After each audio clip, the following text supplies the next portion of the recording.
This week the students get the crankshaft clearance straightened out on that 48 Chevy engine. We pick up where last year's seniors left off on the engine replacement of that Honda Civic behind me. And Alejandro got the other pull tractor fender finished and painted. Also had a young lady come in from the Auto 2 class to brush up on tire changing as she starts a new job at a dealership this coming Monday. Thanks for tuning in.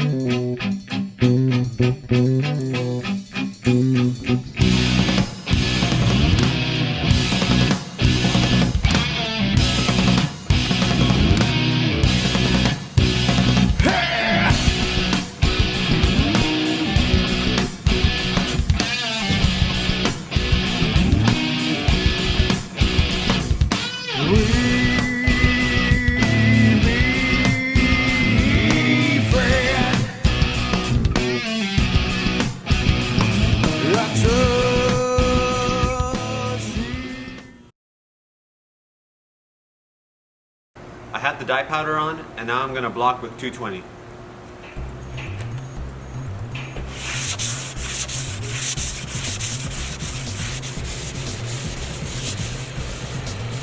I'm adding a little bit of filler to get this edge straight.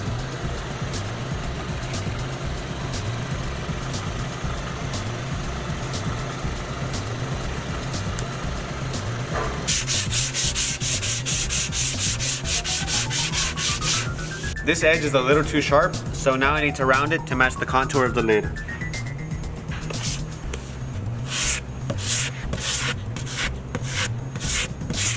With the trunk lid final blocked, I'm ready to prime it again.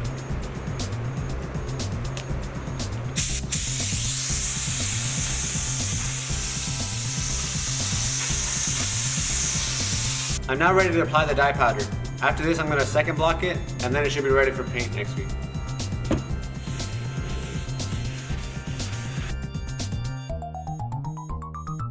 With a repair made on this pull tractor panel, I'm wet sanding it to get ready for paint.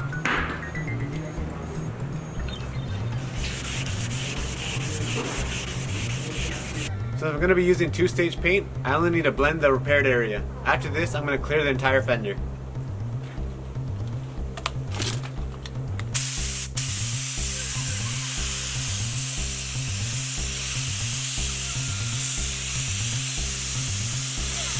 Alejandro is putting the second coat on now.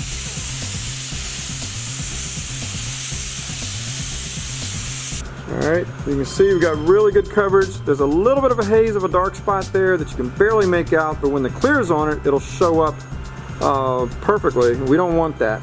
So we're going to let this kick off. We're going to put one more coat over it, then it'll be ready for the clear. With the paint now blended, I'm ready to clear it.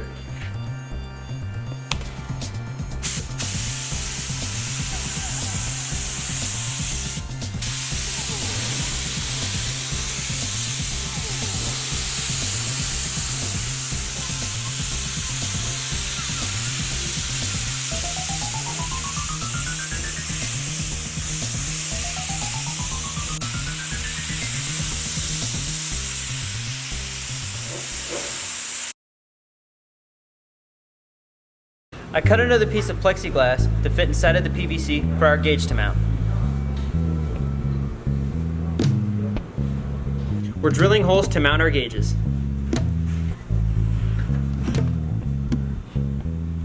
I'm good.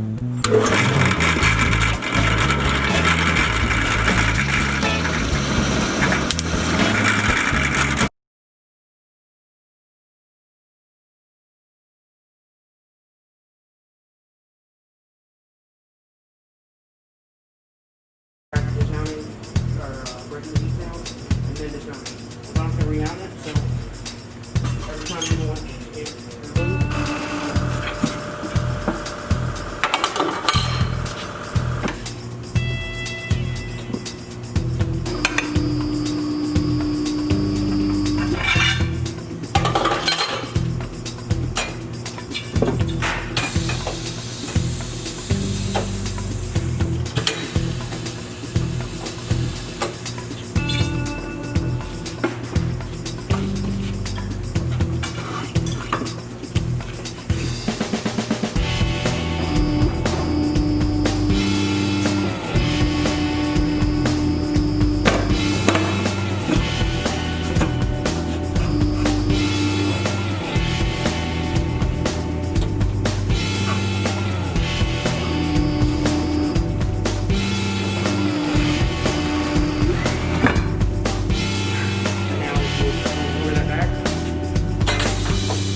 The Civic engine replacement project was something left over from before the shutdown. I'm picking up where the seniors left off last year.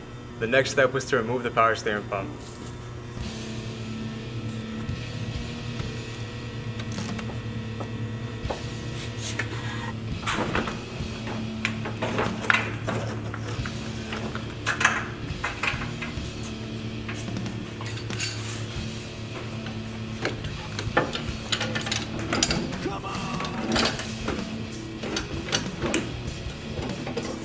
This J-hook is too short to reach our lift height, so we're using this quick latch to support the engine while we're taking out the mount.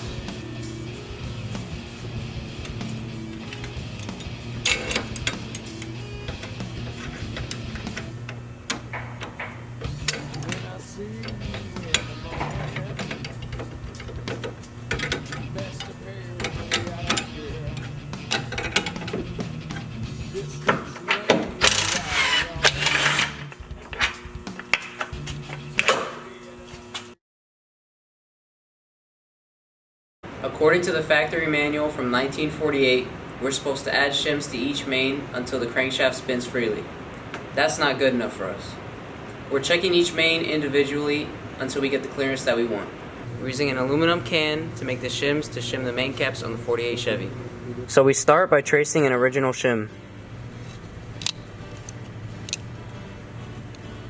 Next, we cut the shim out with a razor blade.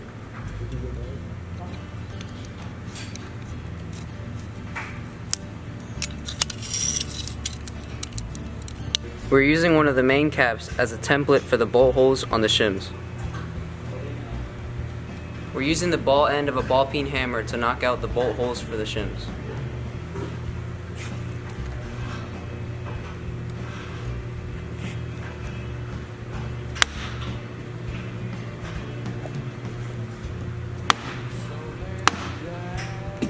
Factory shims are 2/1000 of an inch. The ones we are making out of soda cans are 5/1000 of an inch. We are using a combination of the two to achieve our clearance. We think we have the correct amount of shims to get the clearance we're looking for, but we're checking it just to make sure.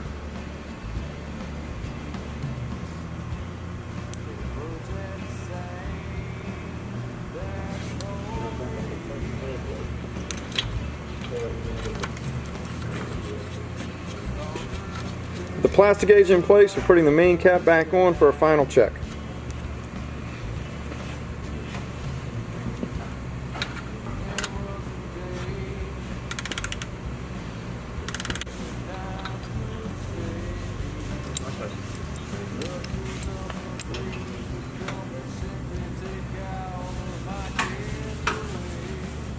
It's between 2 and 3/1000ths of an inch, and we're a little bit closer to the 3/1000th side, and that's going to be perfect for this journal. We think we found what was causing the resistance on the crankshaft. After removing the rear main, the crankshaft now spins freely. We're checking clearance anyways. As we suspected, the clearance is a little too tight on this rear main. We're gonna have to try to make some more of these shims to increase the clearance. The rear main bolts were a little difficult while going in. That resistance is called stiction, which will directly affect our torque. We are tapping the bolt holes to correct it.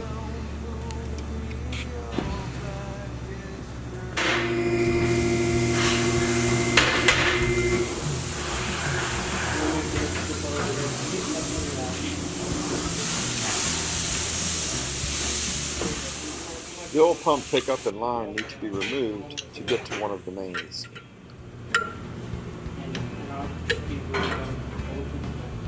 With all the journal clearances correct, we're torquing the rod caps to make sure the crankshaft still spins freely.